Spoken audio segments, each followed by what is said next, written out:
Hey, this is Briz, and I wanted to say this. I have got a rather volatile video for you today.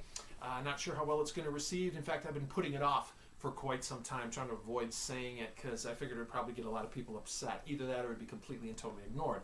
But with the encouragement of my new YouTube pal, Mr. Charles St.Michael, who is awesome, links in the description, I've decided to go ahead with this one. And the title pretty much kicks it all off. Bullies have no souls. Yeah, I know that we joked a lot about the whole ginger thing with South Park and gingers have no souls and blah, blah, blah, blah, blah. Well, I've known my share of gingers. They have souls. Bullies, however, do not. Now, you may be thinking, wow, that's a pretty bold statement. Bullies have no souls. Well, hey, comes from experience. I have been bullied. I know what it is like to be bullied. And I know what it's like to be bullied as a kid long before I ever came out as gay. I mean, I didn't come out as gay until I was in my 30s. So I know what it's like to be bullied and tormented and just even physically beaten. And I'm going to tell you this right now. Bullies don't change. You don't suddenly grow a soul one day. Bullies are bad kids who grow into bad adults. And these are the adults we've all seen, the ones that make life a living hell for their neighbors just because they can, because they're nasty people. They're the ones that boast about, how brilliant they were in selling a junker car to somebody after making them convinced that it was good and would run, and so on and so forth. This is the one who goes into some form of teaching so that they can torment the students rather than educate. We all know who they are. And they don't change. They don't change. Now, I know that there's some people out there going to say, oh, but Briz, no, some bullies change. Some bullies get better. Yes. I've seen the websites, and I've seen the videos and the blogs, and I've even heard some speakers give talks about how I was once a bully, and now I've reformed, and I've changed, and I'm different, and don't you be a bully. Yeah, okay. I'm not impressed. I got to tell you, I'm not impressed. I'm really not. And maybe there are some people who have changed. Maybe there are some people who are not the same miserable, soulless, destructive, hateful monsters they were when they were kids. But that doesn't really change anything for the people they tormented when they were bullies. Now, does it? Does that suddenly undo the long hours spent walking for the kid who will walk 3 blocks out of his way on the way to and from school to avoid running into this kid? Does it alleviate the anxiety from the student who, like me, would stuff all of his books, homework, and coat into his knapsack when going to the last class of the day, so that when the bell rang, when everyone else was headed to their locker, I was already 15 minutes run, steady sprint away, so that the bully couldn't descend on me because I was already long gone by the time he got his coat on. Does giving a talk suddenly fix that? Does it take away the nightmares and the colitis and the headaches and everything? No, it does not. So excuse me if I don't suddenly want to jump up and applaud you as you receive your hundreds, if not thousands of dollars in speaking fees. And yes, as I said, I've heard some of them. Some of them give a good talk. But don't expect me to ever turn my back on you. So I'm not talking about them, though. Okay? I'm not talking about the reformed bullies. I'm not talking about them. If you are someone who is a victim of bullying, I'm talking to you. This video is for you. And it's going to be a little harsh. And it's going to seem a little mean. But it's something that I think needs to be said. And it's something I wish had been said to me when I was younger and I was being bullied.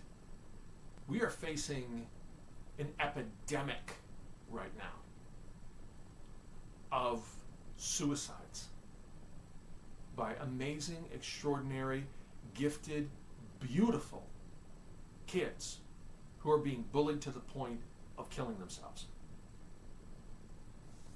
And I got to tell you something. If you are getting to that point, or you have thought about it, or know someone who has, let me tell you something right now. This perceived escape will not harm the bully at all. Not one iota. And I know what it's like to be a kid and think, oh, if I kill myself, then that person who's been making my life a living hell will suddenly say, oh my God, I wish I hadn't done that. Wrong. Wrong. I'm sorry, but it's not true. First of all, let me tell you who it will hurt. It'll hurt your family, friends, loved ones, the people who do care about you. They're the ones who will be irrevocably harmed and changed. Think about who's going to find the body. Trust me, that's not something that a person is going to get over after an afternoon going to the movies and then the mall. It'll haunt them for the rest of their lives. It will not haunt the bully. You know why? Because I said, bullies have no souls. And as a result, they cannot feel empathy or compassion or someone else's pain. Now, they may act all contrite and remorseful in public. Oh, gee, I never knew that would happen. But in private, they will be celebrating, and they will be cheering, and they'll be giving their buddies high fives and going, oh my God, I can't believe it. That was so fucking awesome. And you will have shown them something terrible. You will have shown them that they have the ability to kill another person without ever actually having to do it themselves, without ever having to put their hands on the victim at that moment.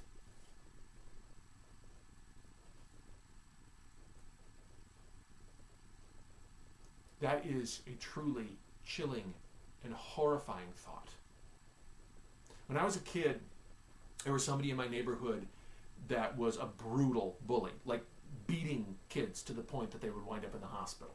Well, once he got past age 5 or 6, and yeah, you can be that little and still be a bully. Once he got past age 5 or 6 or whatever it was, he knew he could no longer hide behind, oh, I didn't know it would hurt him that bad. And he knew he'd be taken to task for it. So he became a master, a frightening master of psychological torture and torment. We're talking like Nazi interrogator level. And that way, when myself or the other kids went running to an adult for help, the bully could say, yeah, I never touched him. And it was true. So here's the same thing. You killed that kid. I never touched him. And it will be true. And if you kill yourself, you will have shown a soulless monster that he has the potential power for consequence-free murder. And what he will do next is move on to the next victim. Upon realizing he has the ability to kill vicariously, by getting the victim to do it for him, high, drunk, inebriated on this new power, he will move on to the next one. So in end, you will not only be killing yourself, you will be opening the way for the next victim to die. Now, before I come across as nothing but an angry and brutal creep, let me tell you something. If you're a victim of a bully right now, you need to not be a victim. Now that rolls trippingly off the tongue. Let me explain what I mean. 2 steps. Step number 1, take self-defense classes. Now, think about what I said. Self-defense classes. And I don't care what it is. It could be karate or taekwondo or aikido or who knows, any kind of thing. It could be any kind of form of self. It could be boxing. What about stage fighting, like they do on Buffy and other shows like that? Oh my God, I would love to take a stage fighting class. That would be awesome. And I'm led to understand from interviews I've read about stunt people, it's actually harder to pull a punch when they do those choreographed scenes than it is to actually go through with it. So that would be an amazing thing to learn. But this is self-defense. Okay? It's not brutal, vicious attack and revenge class. Okay? You are not a main character in a Stephen King novel. You do not unleash horror upon those who have tormented you. It is to defend yourself, to let them know, hey, I'm not going to be a victim. Now, you may be someone who says, hey, no, no, no, no, no. I want nothing to do with any kind of violence, even self-defense. Fine. Take track and field then, or cross-country, or parkour. Learn how to run so that you're, bam, quarter of a mile away before the punch is thrown. But find some way to defend yourself. That's number one. Number two, develop a personal philosophy. Again, I don't care what it is. You need to find what's right for you. And you may already have one, but you need to kind of recognize it again and wake yourself up to it and rediscover it. So it could be something through your church, and you may be Catholic or Lutheran, or maybe you're Jewish and go to temple, or maybe Seventh-day Adventist or Latter-day Saints. It doesn't matter what it is, as long as it's right for you. And you may not be someone who wants to study a particular faith or something like that. Maybe you want to go right through with philosophy and look at Nietzsche or Immanuel Kant or Rene Descartes or one of these. That's fine. That's great. Just study the Bushido Code of the Samurai, whatever it is. Or be like me and study comic books, for heaven's sakes. Spider-Man, with great power comes great responsibility. Those are great. But have something. Have something to hang on to and something to guide you.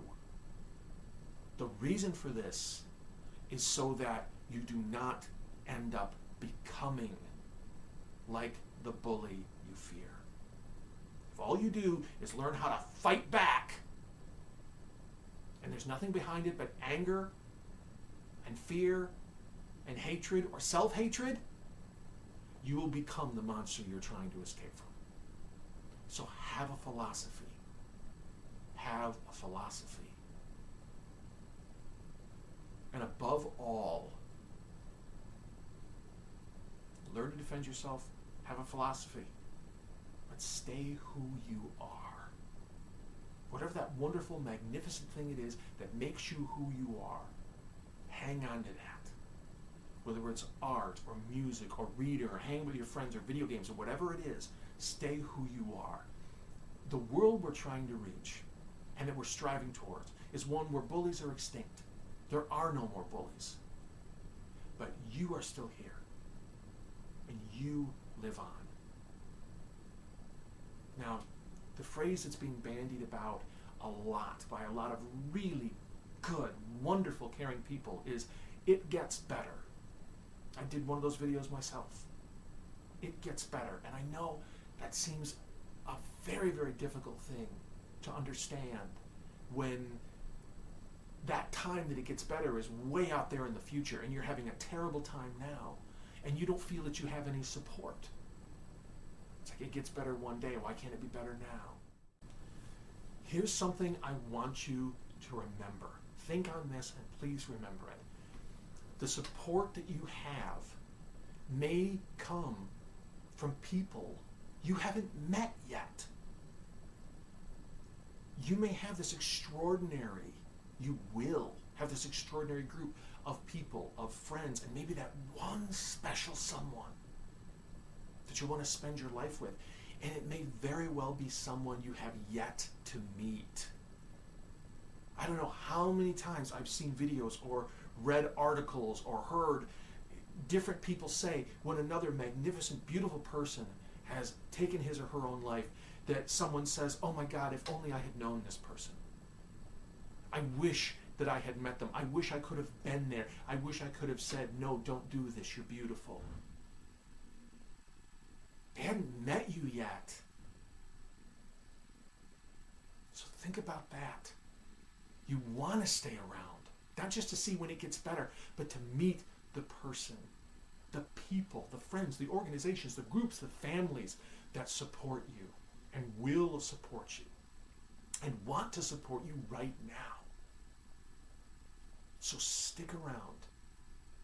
Learn to defend yourself, have a philosophy, and look forward to those who really want to meet you and tell you how extraordinary you are.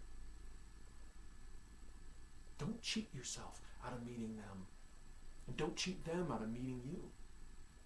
And don't cheat me out of having the chance to one day stand before you, look you in the eye, and say, you are beautiful. You are worthwhile. You are amazing. And your soul is so beautiful. Hang in there. Stick around. Please do not let your beautiful soul be lost to a soulless monster.